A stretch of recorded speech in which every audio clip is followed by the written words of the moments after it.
All right, so let's get started, right? So first of all, thank you for coming, right? Introductions, my name is David Burrell. I'm the CEO of Future IQ. We're the firm that the city has contracted to help design and facilitate the process of developing the strategic plan. I'm going to hold a microphone. This is a microphone, right? So we are recording this, right? But we're not recording it, it's not a live feed, right? But we do want to record key parts of this session so the people who aren't here are able to see that and we can use some of the material. We're not going to be recording you so much today, but as we go through the session later today and tomorrow, obviously your voice will become more prominent in the conversation. So a little about Future IQ. We're a research and consultancy company. We do a lot of work with cities like yours who are really wrestling with the future. That's our real proposition, which is we're really interested in helping people figure out what your future trajectory is and make smart decisions about how you move forward. And doing that in a context where the world's changing rapidly. Your city obviously is unique in a way that you have a really high tourism economy here. And that brings a whole different set of issues when you talk about future trajectory and planning. And as a company, we've done a lot of work with similar communities like Park City, Utah, Truckee in California, and Lake Tahoe area, Hilton Head Island, those type of things. So we're familiar in working with communities that have that sort of quality of life, that sort of destination appeal for residents, but have a very strong tourism overlay as well. So we want to bring some of that to the conversation. I also want to introduce some of my colleagues. So Adam Bentley, he'll be working with us through the course of today. He's one of our research specialists. And Brittany Rempe over here, who's our creative director. You'll see her taking photos of you, and the design work and all the kind of narrative development is really Brittany's work. At the back is Tammy. She's with the city and she'll be operating the camera back there, right? Other than that, you're the gang that's going to work on the think tank, right? And this is a really interesting conversation. We're really excited to dive into this with you. It's two modules, so today and tomorrow. The first part of today is going to be me talking a lot about macro trends and data points, and us starting to think about what does that mean to the future of Traverse City. We're then going to start to kind of drill into what you think are the key issues shaping your future, and we're going to rate those. So that's the program for today. And then tomorrow we're going to use that data, or you're going to use that data, to start to build out what we call plausible scenarios of the future. So one of the things that's really important, I think, when you're a city like yours, where you're at a bit of a crossroads, I mean, there are things that are changing, right? Is you want to think about the future in terms of different possible scenarios. Because if you stand here today and look to, 2035, there's no single future in front of you. But there is a range of plausible futures, and we want to map those out and think about what the implications are, what the consequences are, what does that mean to residents, what does that mean to people who visit here and so on, and really map out in some detail what we think those futures look like, implications, and then what to you looks like a sweet spot or a preferred future, and really dig into that. The context of this is very exploratory, right? There's no right or wrong answer. We're just going to dive in, think about things. This is that chance, quite rare for many of us, right, to sit back and go, okay, let's just take this big scan and see what the future looks like. What does that mean for us and where do we fit into it? Okay. All right. So you ready? Yeah. All right, let's roll then, right? So quick overview of the strategic action planning process. One of the sort of principles in this that Liz and the staff really talked about is really strong stakeholder engagement. So we've built a process that we have a lot of exploration really up until about the end of the year, right? Really thinking about the future. The think tank's the first part of it. But we're going to have surveys, and we've been doing interviews, and we'll have some other components there, a whole series of community visioning workshops, but we're going to explore the future.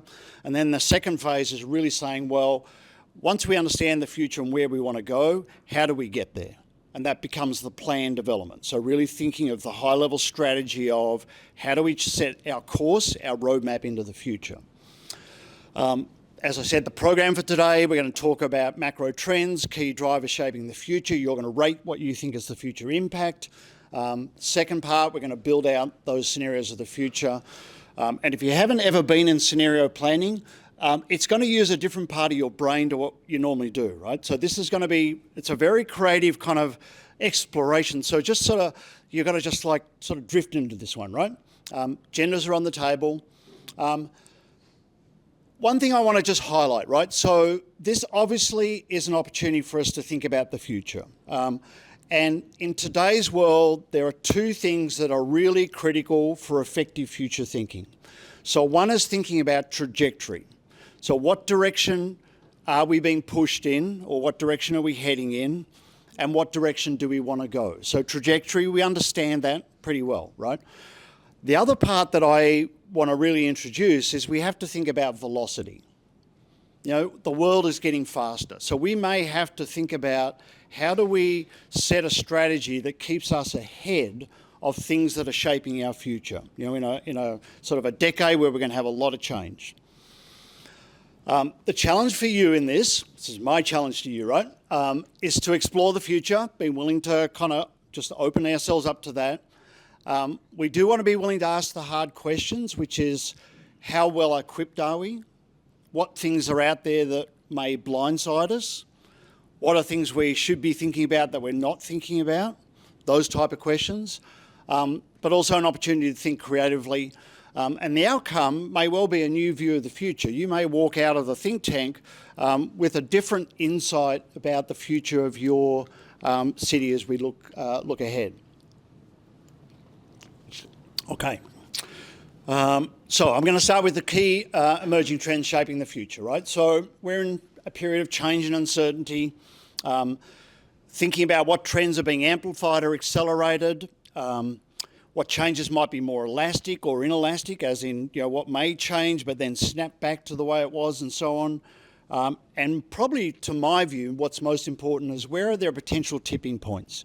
Where are the trends that may shape your future and do so in a profound way and there's no coming back from it? Okay, that's what I mean by a tipping point. An elastic change is something that changes and then, you know, kind of may come back to the way we were, but what might be some tipping points as we go forward? We're going to start at a really high level. So what we've kind of put together here is a set of themes that we think are very relevant to your context. We're going to start with macro, so global trends, come down to national and then local. So we want to try and sort of scan that level. The point of this is to make sure we don't really leave any stones unturned. If you're going to do future thinking, it's really important to scan widely and think about things that are that may be a little outside what we normally think about, but may have surprising impacts on our future. The big macro themes that I'm talking about is demographics, population, and trend lines around mass urbanisation. I think this one is really interesting for your city, right? And I'm going to explain why. Energy, food, water and climate change, I think, is absolutely a really exciting set of trend lines for particularly upper Midwest, right? And I think we have to take into account what that means for your position in the world, and then, of course, technology driving change. So let's dive into this. Demographics, population, mass urbanisation. Starting big picture, and then we're going to come down to Traverse City. Macro scale, I'm going to show you a lot of data that's 1950 to 2050. A really fascinating 100 years of humanity, and I think it's transformational in terms of, you know, humanity and how we live. Population on the planet. You can see here the developed countries, so think of sort of North America, Europe, Japan, places like that. You know, pretty static kind of population. All the growth is occurring in the less developed countries. We know that pretty well. If we look at age pyramids, so this is the developed countries and it's male, female, 4-year age increments versus developing countries. You can see there's this massive cohort of people here who are coming through and starting to shape the global population makeup. In terms of where population's changing at a macro level, this is speed of population change. So the red is where the fastest change or increase in population is. This is data 2004 to 2050. You can see most of the population acceleration is occurring in Africa and the equatorial regions of the world, right? So that's the big macro picture. And we'll come back to this, and you may be wondering, well, that's interesting, what does that mean for Traverse City? right? So you want to keep asking yourself that, right? Because I actually think that means a lot for Traverse City and what your future might look like, but maybe not directly because of those people, right? But the implications of that. But this is where the growth's occurring through this portion of the world and obviously in Africa. I want to talk about mass urbanisation because I think this topic line is really important from a whole range of points of view. So this is 1950. It's a schematic of the world. So North America, South America, Europe, Asia, and so on. And this is the number of people and percent of people who live in cities of over 100,000 people. Okay? So in 1950, and the size of the circle is the number of people, and I've highlighted some. I highlighted the US, China, and India. And the colour code in the upper right there is the percent of the population that lives in these urban environments, so of over 100,000 people. So the United States in 1950 was 64% urbanised, 100 million people thereabouts living in these urban populations. And it was some of the largest urban populations in the world at that point. And what's really interesting, I think, is that in 1950, that's where a lot of our models of infrastructure and all those things come from, right?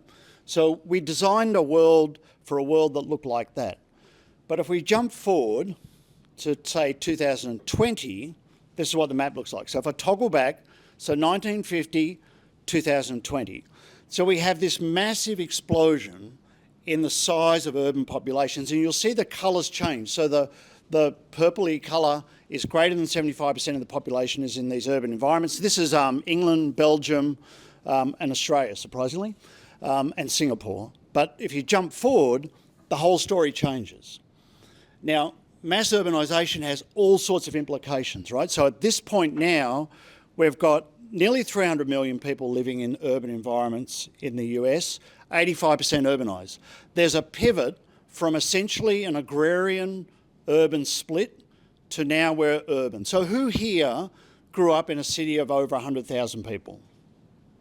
A couple of people, right? A few people, right? But most of us grew up in locations that were smaller cities or agrarian settings, right? Consider that we have to start thinking about human beings now as an urban dwelling species, not an agrarian species. But in 1950, we were an agrarian species, as in means we live in, agricultural kind of settings and so on. We're not that anymore. And that has implications, I think, for how people think in society, what people are looking for, and so on. Just to give you some metrics, this is going to continue, and that's about equivalent to adding 40,000 to 50,000 people a week net to cities in this country, and we're going to do it for the next 30 years. That's what mass urbanisation means. But it's a phenomenon that's occurring across the world, and if you jump forward to 2050, you see that just gets even more intense, right? We're now at 90% urbanised here and so on. What does that mean for Traverse City? Okay, let's take that slice. One of the things we're very interested in Future IQ is where people live and how society distributes itself across these landscapes and in relation to these metropolises. So if you think of, just take middle America, right? Big metropolises, Kansas City, Minneapolis, St. Paul, Detroit, Chicago, Dallas, Fort Worth, and so on. Increasingly, people are concentrating into those mega metropolises. We have these suburban rings, these peri-urban rings, and we have these large production areas around them, resource economies, forests and agriculture and so on. We think this creates a really interesting niche for specialised regional centres. Okay, so you have most population living in these mega urban environments. We see a lot of activity and unique opportunities for regional centres, right? And I think that ties straight to your future as Traverse City. If I look at Grand Traverse County, population trajectory 1860 through to now, you're now close to 100,000 people. That to me suggests that you're emerging as an important regional hub, like a regional centre, right? And so if you take that kind of argument about the mass urbanisation, people living in these big urban environments, creates a niche for specialised regional centres, what might be the opportunity for Traverse City? What are the implications for you as these trend lines continue going forward? And thinking about that in terms of where Traverse City fits into the county, obviously, this is commute patterns. We have nearly 18,000 people a day who live outside the county, who come into the city to work. We have about 2,200 who live here and work here. And then we have about 3,000 who live here and work somewhere else, right? So you are this gravitational effect inside the county, inside that sort of regional centre, creates all sorts of implications for your future because you have this massive population out here who is really gravitating to your brand. You know, it reminds me a lot of Park City, the work we did there, where Park City zip code is really only a very small pocket and it's about, 8,000 people. But you have about 100,000 people who are around that who really call Park City their home, although they're not literally in Park City. But it creates all this pressure on that community in terms of everybody's going there because that's the brand, that's the location, that's the centre. Figuring out what your trajectory forward in that situation I think is going to be really interesting in this think tank as we go through that discussion. I want to talk about demographics. So that was sort of the mass urbanisation regional centrepiece. I want to talk about demographics and what that might mean. And I'm going to start with some macro data and then come down to local. So 2022 census data, age pyramids, 4-year increments, male, female. This is the US, right? So we have these two defined bubbles or cohorts, the millennial and the boomers. Well established, well documented. Obviously, those groups shape a lot of what the thinking is in the country. As we jump forward, because remember we're thinking about our future strategic positioning as Traverse City, so we want to think about what does that future look like. As we jump forward 10 years, you can see that the boomer influence fades away dramatically. Sorry. There's implications with that, right? But obviously the dominant cohort of society becomes a little different, right? And that means thinking and ideas and the sort of social norms may change. And that's part of what we've got to think about as we go through this discussion in the next 2 days. If we jump out even further to 2042, so 20 years into the future, just to give you an idea, today's high school cohort is going to be amongst the influential population in 20 years' time. So as we think about designing a future, who are we designing that for? We have to think about what the future desire might be. If we get a little closer, so this is Traverse County, Grand Traverse County, age pyramid. And if I back it up and look at this one, which is the current US profile, what do you notice different in this one? Big chunk. This is the county, right? So a big chunk, a dominance of that sort of boomer cohort. And if we look at Traverse City, kind of interesting, right? So, I mean, it's a smaller population, so the numbers get a little bit kind of wacky, but you see a much larger proportion of people who are in that sort of emerging cohort coming through, right? I don't see a bunch of that reflected in this room, right? But we have to think about this as we think about the future trajectory of the city. And obviously, as we go through the engagement, we're going to be obviously getting input from different groups going forward. But a really interesting difference between the county and the city, and we have to think about that, what that means in terms of aspiration for the future for the city and what the strategic plan might be. Yeah. Another bigger picture item here is about the foreign-born residents in the country. This is the percent of foreign-born residents. The vertical bars are the actual numbers. And what's really interesting is we're at a point now where we're returning to the equivalent of the historic high in percent of foreign-born residents, okay? Now, if we had thought about this country at the end of the 1800s, right, how would you have described America? You probably would have said like it's a melting pot. It's people who are traveling from around the world, the gold rushes, and they're seeking their dreams and so on, right? We had this really sort of mixed society where people were coming in from all over the world, right? But today we're at a similar level of foreign born, but it doesn't sound as exciting today, right? If you look at the narrative, it's a lot more kind of agitated. People are really, it's a big political issue, it's the immigration, it's all that kind of stuff, right?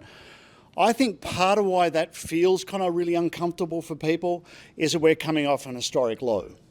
So if you look here in the 1970s was an historic low of foreign-born residents. And so think about those charts where we talk about 1950s, how many people lived in urban centres and rural centres.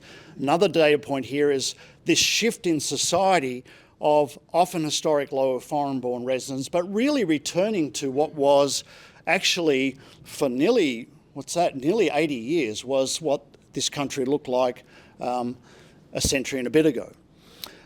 What this means, of course, is we're going to have different cultures and voices, right? And I think this sets up all these changes I'm talking about, the demographic shifts, the changing influence in society, this issue about the foreign-born residents, new voices, sets us up for something really interesting, which I call shifting societal values, right?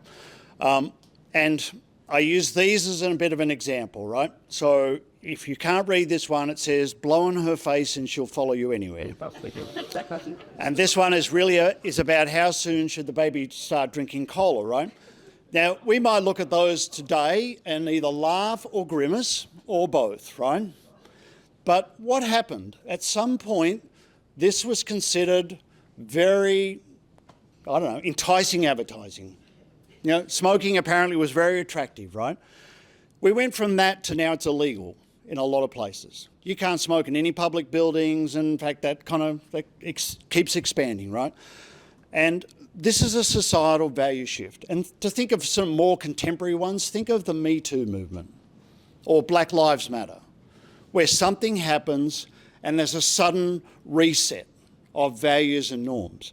I would argue that for the period ahead of us, which is in our context of our planning, that we have the perfect setup for rapid societal value shifts. And to me, it looks a bit like the construction of the 60s, when you had, there was a sort of a period there where there was a rapid acceleration in society and change. Not all comfortable, right? Civil rights movement, but there was also these other things. There was arts and culture and hippie movements. Any former hippies in here, for example? Yeah, a few, right? Okay, so there was a period where society was just was cracking open, right? Ideas left, right and centre, right? Some people loved it, some people didn't, right? But I think we've got the setup for certainly this decade to be similar to the 60s in terms of that rapid reset and shift in social values. Now, what they're all going to be, I can't necessarily tell you. But for sure, I think they're going to come, right? So how does Traverse City think about and plan for, maybe even anticipate what some of these rapid shifts might be as we go forward, right? So that's one big set of topics, right? So predictions and observations, these are mine. Draw your own conclusions, right? I personally think generational change is coming, which will trigger widespread upheaval of norms. I think we're flirting with the edges of it at the moment. Some environmental reckoning for sure, I think, is in there, but societal issues, there's all sorts of stuff. But I think there's a whole set of upheavals coming. Relevant to Traverse City, I think people and industries will continue to cluster around mega cities and in specialised regional centres. And I think those regional centres that can figure out what their proposition is and articulate that provide a really interesting, viable alternative, okay? But you don't want to just be any old regional centre anywhere.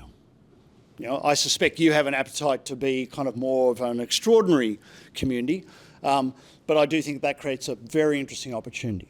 So, demographics, population, mass urbanisation. What do you think that means for the future of Traverse City, right? So I want to give you a bit of a chance at your tables just to kind of explore this with each other. Remember, there's no right or wrong answers here. We're just kind of speculating, right?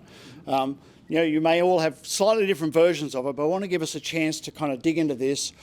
Macro trends down to local What does that mean for the future of Traverse City? What should we be thinking about as we embark on this process of, working out what our trajectory is and what our strategic plan is? What do you think it means for the future? All right, so I'll give you a few minutes at your tables, share with each other, just explore that. Okay, please. So let's hear from a couple of tables. What did you talk about in terms? So demographics, population, mass urbanisation, what does that mean for the future of your city? So what did you talk about at your tables? What did you guys talk about back there? Well, one of the things we talked about was the difference in data and trends between the county and the city. Yeah. And that while the county population is taken off significantly, and Garfield Township in particular is growing like gangbusters, the city population has been much more stagnant or stable. And what differences that creates in terms of values, yeah, and what it says about priorities. Yeah. We also talked about the impact on infrastructure, and how critical mass transportation, clean mass transportation is going to become. And then we also noted within the population pyramids how dramatically that base is shrinking. And if that, we've got a boomer bulge and we have a millennial bulge, but then you look beyond millennials and we got some contracting population. Yeah, really good. So you're kind of unpacking lots of stuff there. I do think that issue of where you sit relative to the county, as you well know, right, is going to be a really key issue as we go through this planning process. And you're a councillor, aren't you? Or commissioner, yeah. So thank you for being here. I know a number of the commissioners are here. So, all right, another group. What did you talk about in terms of when you talk about what does it mean for the future of Traverse City? What did you guys talk about? Tim? Sure. We didn't talk about demographics, more just population. Yeah. How similar to what was said over there, but our area will grow, and if we don't grow, we could lose political relevance. This is farther out, but in a few decades, they'll be patting us on the head saying like, oh, that's nice. We'll be a museum, like Traverse City will be a museum piece surrounded by potentially 250,000 people that has all the political clout and kind of determine what happens. Yeah, really interesting, right? And, and when we did the work in Park City, which I said is similar, right? The concern for residents there was if they didn't figure that piece out, they could end up being just props in a sideshow. Mm-hmm. Everybody goes there for the experience, right? They come here for the experience down here. And where do you fit into that as people who live here? And I think that's a really existential kind of question that we want to probe through the course of this think tank. All right, great. So let's go to the next piece, right? So this, as I said, is an area that I get pretty frothy about in terms of its relevance to the upper Midwest. So energy, water, food, climate change. I'm going to start off global and then come down to local. Macro level, we know we're going to have about 25% increase in global population by 2050. That will lead to an increase in resource demand that is a little bit uneven. So energy by 50%, food by 60%, fresh water by 40%. Why that's not all 25% is that a lot of that population in the world is coming out of agrarian poverty. And they're moving into that sort of industrialization. So they're going to want the amenities that we take for granted. So it sort of drives this equation. The big question is, how do we or can we support that resource consumption increase? Or what are the implications of that? So if you take energy, if you'd gone back 10 to 15 years ago, there was a very much an emerging concern that we were facing the potential of an energy deficient future. So when oil prices were spiking, people were going, okay, we're at the point of peak oil where the ability to produce might start to decline. What does that mean, right? And in fact, the Department of Commerce in this country and through Europe, they were putting in sort of contingency plans for what happens if we go into an energy deficient world. Now, a few things happened that absolutely transformed that equation. So one was fracking, so horizontal drilling, which allowed this country particularly to access oil reserves that were previously known of but unavailable, right? Tightly held oil in the shale. transformational at the level of fossil fuels, but also renewable energies and the technologies associated with that have obviously come leaping to the foreground, right? So we're in a whole different world in terms of energy and meeting that energy increase expectation. Freshwater, kind of a bit of a different story, right? 450 million people, 29 countries face severe water shortages. 2/3 of the world's population could be water stressed by 2025. And you see that already. You see those people, particularly in those fast-growing regions in Africa, already water constraints, freshwater constraints, significant issue. But major cities around the world, like even from where I come from, Australia, you know, we have desalination plants in most of the cities that are there to supplement freshwater supply. I mean, Cape Town almost ran out of water a couple of years ago. Half the world's rivers and lakes are seriously polluted. You, on the other hand, do not seem to have that problem. Amen. Right? And I'm going to put just something on the table here. I do not think the freshwater resources in this country, particularly in the upper Midwest along the lakes, is really yet factored into the thinking of the future. In fact, I think 20% of the world's available fresh water is right there for a microscopic portion of the global population. Changes in precipitation, so this is 1901 to 2021, rainfall increases. There are those who get less and there are those who get more. Really interesting. I think this whole corridor along the top here, along the Canadian border, I look at that and I go, this is a really interesting in terms of future trends and what you might capitalise on. Now, it comes with challenges, so like Vermont obviously is one, but they're dealing with flood patterns that they've never had before.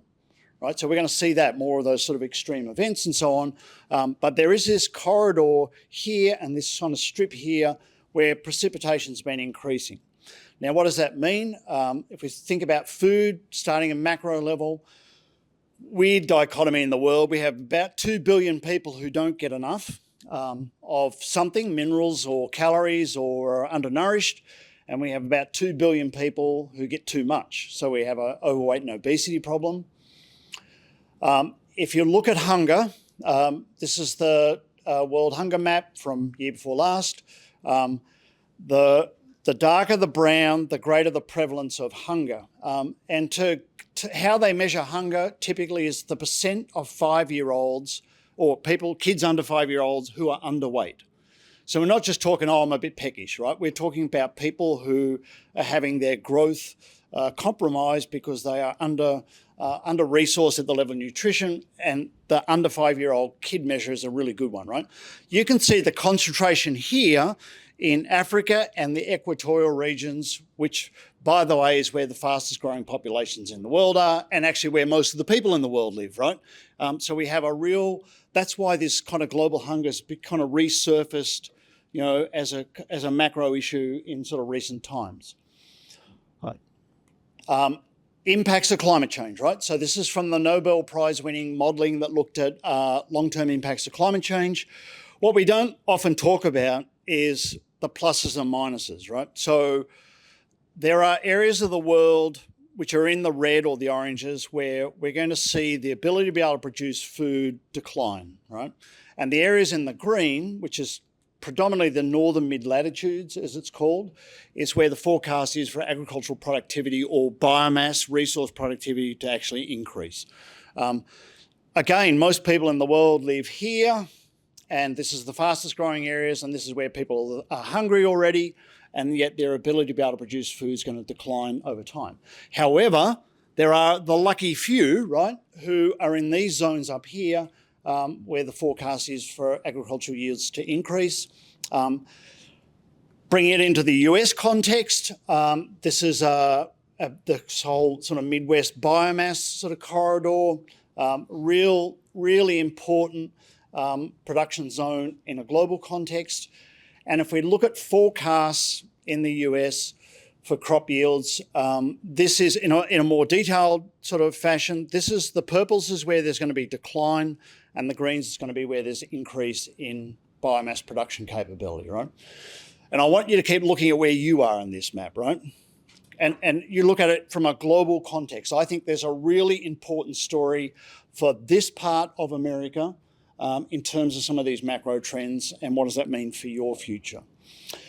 If you start layering up the various implications of climate change, so this is the modelling for extreme heat and humidity events.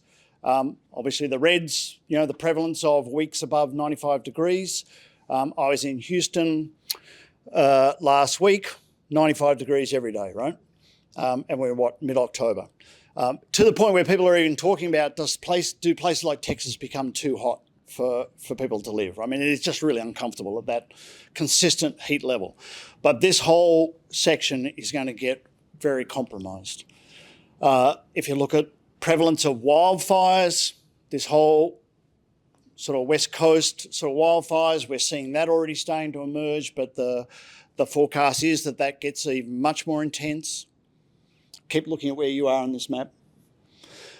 This is sea level rise and coastal inundation, the impacts of that. We're talking about 50 million people potentially in these coastal communities are going to be in areas that are going to be under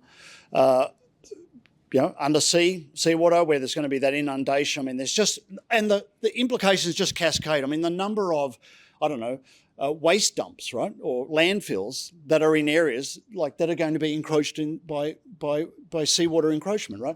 And if you go back 10 years ago or 5 years ago, there's lots of people going, we'll see if it happens, right? We're all shooting for the climate goals, so it doesn't happen. Well, guess what? It's happening, right? And so we have to think about what are the implications for that, and either how we adapt or how we mitigate for changes going forward.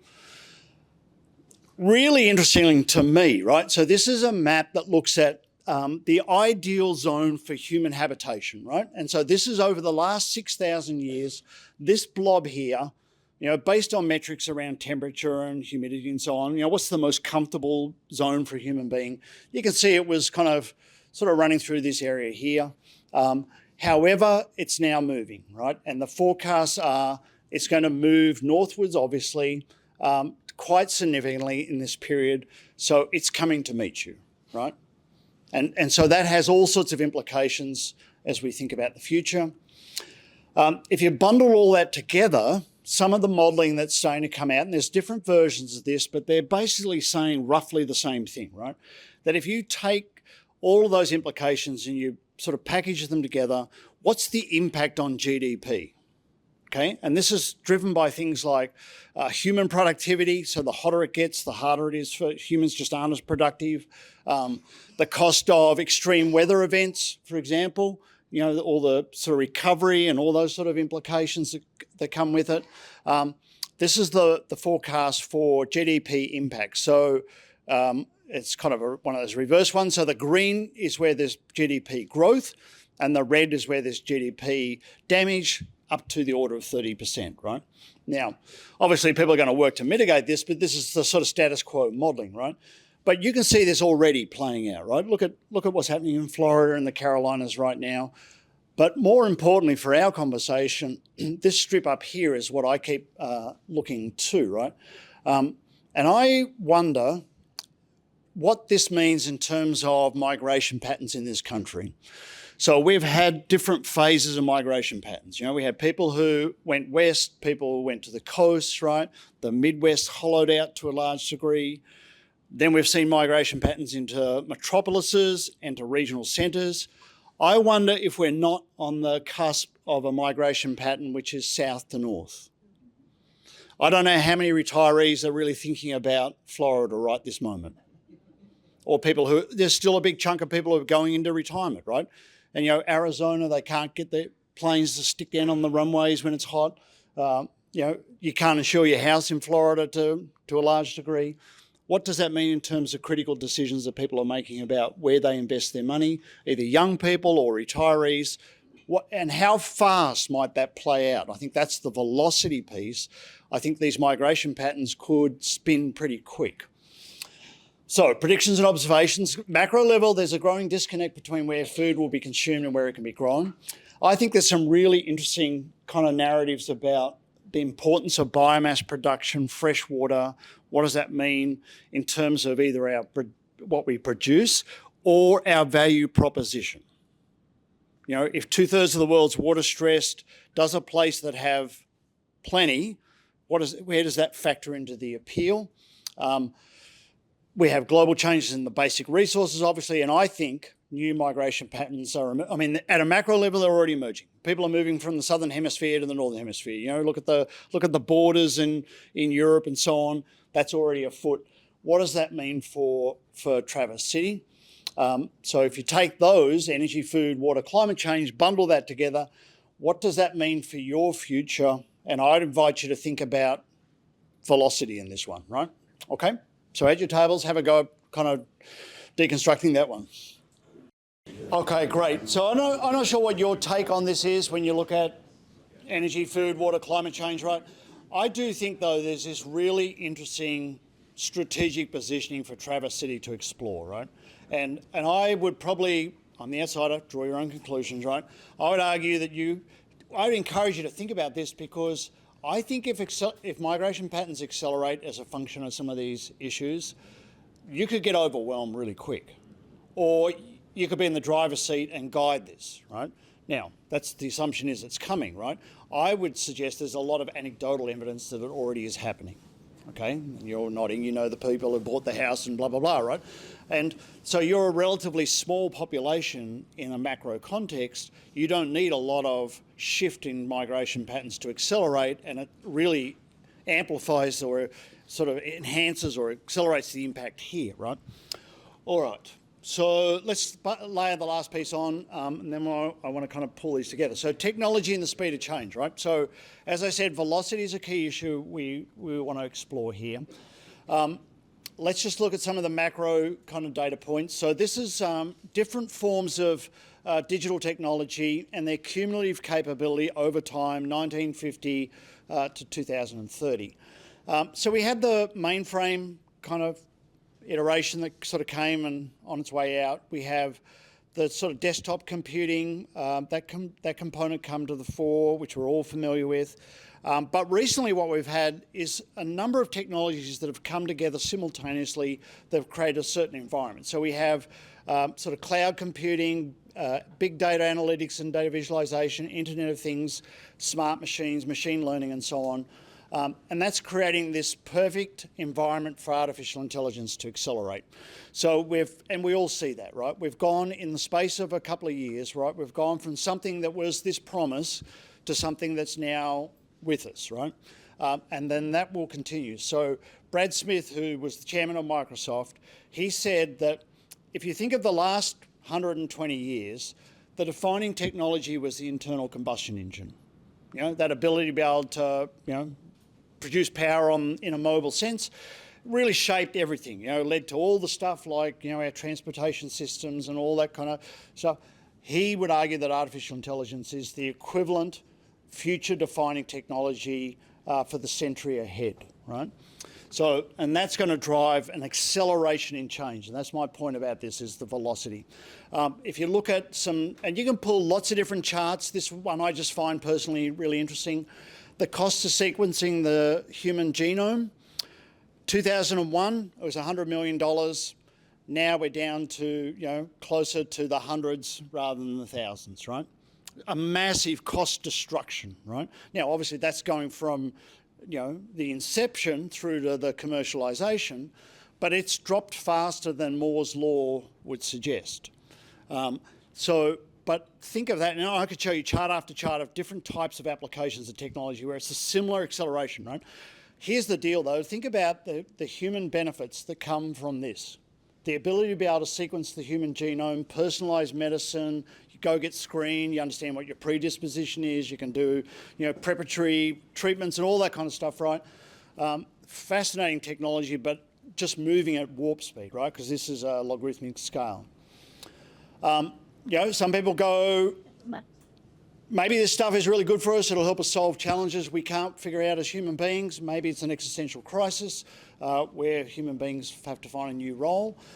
I use this, but this is really interesting because this is a little bit old data, right? So this is from 2017, and it was forecast by a group of experts from Oxford and Yale, and they talked about when do they think AI will outperform people.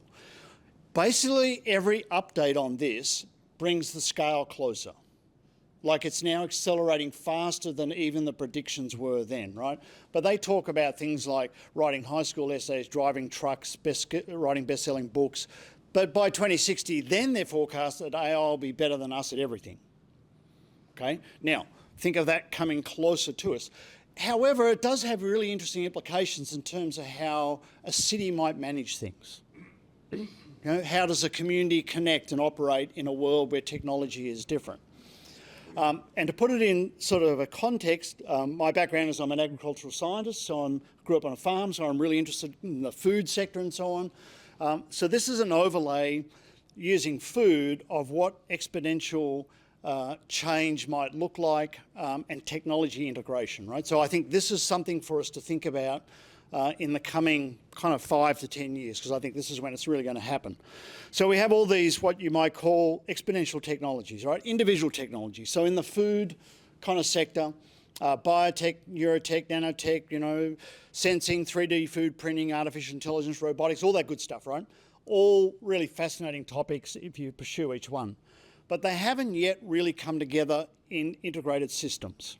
They're getting closer, right? But they aren't there yet. But when they do, think of things like gene splicing, autonomous tractors, drone delivery, robotic food processing, synthetic foods, and all of that just takes off, right? The closest I think we are to some of that at the moment is like logistics and distribution. You know, the whole kind of being able to order something and it arrives at your house in a fairly seamless manner and unbelievably quickly. But we have to think about these kind of overlays when we think about how does a city manage its environment, its resources. There'll be all these component technologies, you know, smart water meters and smart traffic and license, you know, readers and all those things, right? In the next 5 or 10 years, these things are going to come together in really fascinating ways, right? And how do you think about that as a city in this context? The other piece I want to just talk about is the sort of macro environment for the US going forward, right? So this is big picture data, which looks at high-skilled and technology-intensive manufacturing exports, right? So not a bad way to look at what that sort of intellectual capacity and commercialisation is. And this is data that's 2020. And I want to talk about how the global landscape's changing and how fast this is sort of happening. So at that point, the US was the largest in the high-skilled and technology-intensive manufacturing exports. China's second, Germany's third, you got the United Kingdom and others and so on, right? But think of today, right? So 4 years later, what's happened? Well, Germany has had a massive hit because it's had to adapt its entire energy infrastructure as Russian sources, you know, became no longer acceptable. China's turning inwards at a fairly great rate. The UK and Brexit, absolute mess. Shot themselves in the foot, can't fight their way out of a wet paper bag, right? So they're not really in the game. And then you have all these other kind of turbulences here. To me, this looks a little like the landscape of post-Second World War. You know, when manufacturing capacity in Europe and to a degree Asia was kind of bomb flat, destroyed, and the US was left standing. And what were the 50s and 60s like in the US? That was your manufacturing heyday, right? Mm-hmm. And so I think there's a kind of a macro environment, and you look at the acceleration that's occurring here with the CHIPS Act, the reshoring of semiconductors, the resurgence in manufacturing, and the competitive environment globally is getting very challenged for your competitors, right? So that kind of has this really interesting implication for innovation as we go forward. And that's relevant because this is a map that looks at headline innovation. So Stats America does this really interesting stuff where they take all these different metrics and kind of give you a score on innovation, right? And headline innovation includes things like human capital, knowledge creation, business dynamics, business profile, employment, productivity, economic well-being, all sorts of good stuff, right? The darker the colour, the better you score, right? So you have these major innovation clusters like, you know, the area around sort of Boston and New York, around some of the mega cities and so on. But you're not completely divorced from that, right? And there is a very interesting performance here. So you do pretty well, right? So this is Grand Traverse County because it's county-based data.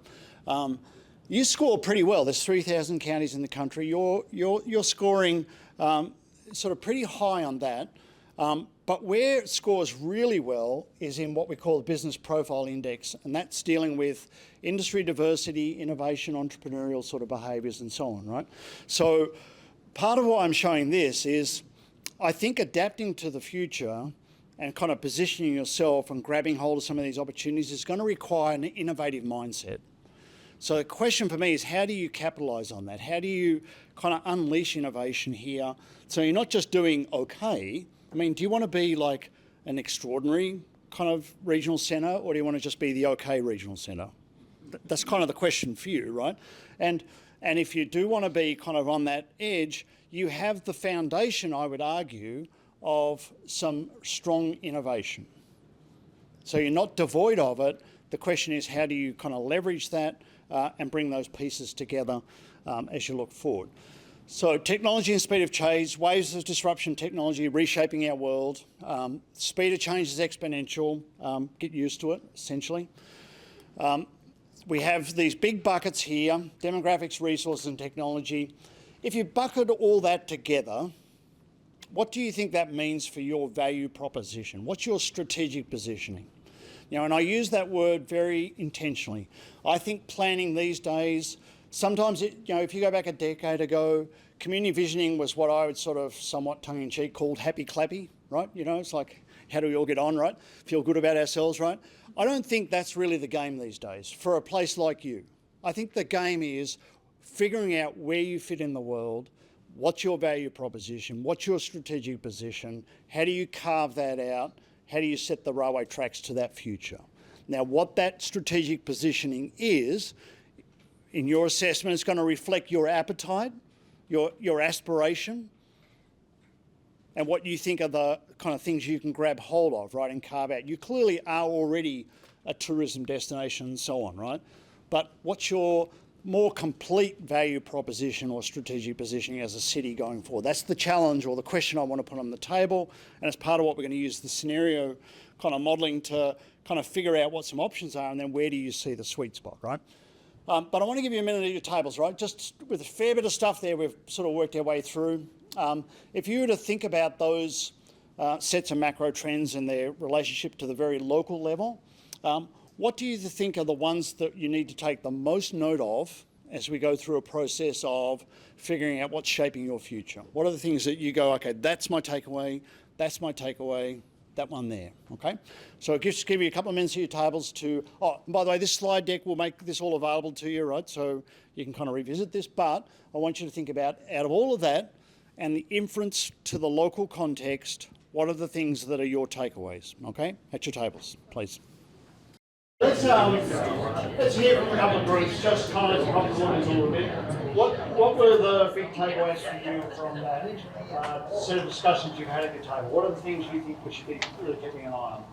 I think we need to keep an eye on not just Traverse City, but the region in general, that there's a lot of disparate parts of multiple townships that have their own individual zoning ordinances that don't always connect with each other in terms of, I don't know, short-term rentals, size of homes per acre. I think there needs to be, we think there needs to be more coordination of the region surrounding Traverse City per your Park City example. Yeah, okay. And what's the role for the city of Traverse City in that regional cohesion coordination? Do you think do you have a key role? Are you the lead role, or we don't know yet? I think it should be a lead role myself. I think it should be a lead role. I think that this is the epicenter. Everything feeds into and out of Traverse City. Yeah. That's our, am I speaking properly? This is, Okay, all right, good, thank you, right? Other thoughts? What do you think are the key things? Yes, please. I just want to feed off of that. I think whether you want to be the leading driver of it, you can't. So I think that's just the reality of approaching that metropolitan status. Yeah. Is that sometimes you are maybe an unwanted leader in driving trends. And so being mindful of you don't ascend to that. It's probably happens by default. Yeah, and it's really interesting because you have to kind of deal with a an approach, right, to that, because, I can imagine, I don't live here, but I can imagine it'd be easy enough to live here and go, those people outside, right, those other towns, right, using our water, whatever, right?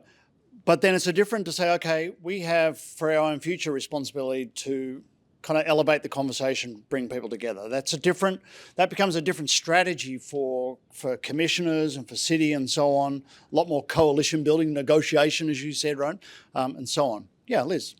I mean, I'm interested on your take on this. When I see all of these global macro trends, I mean, I just heard the word epicenter. I feel like we're not just this regional epicenter, but the epicenter of these these global trends. Yeah. That are all pointing towards this, not just the state, but this area of the state more pointedly.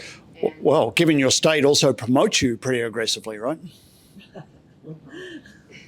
Yeah, and Liz, I do think that that's worth thinking about, right? To trust, I think in the calculus for the future, it's worth thinking about, okay, how fast might this move, right? What might be the implications? If things did accelerate, how do we manage that? What are the implications for us as a community, our infrastructure, our planning, all that kind of stuff? I think the acceleration's already happening.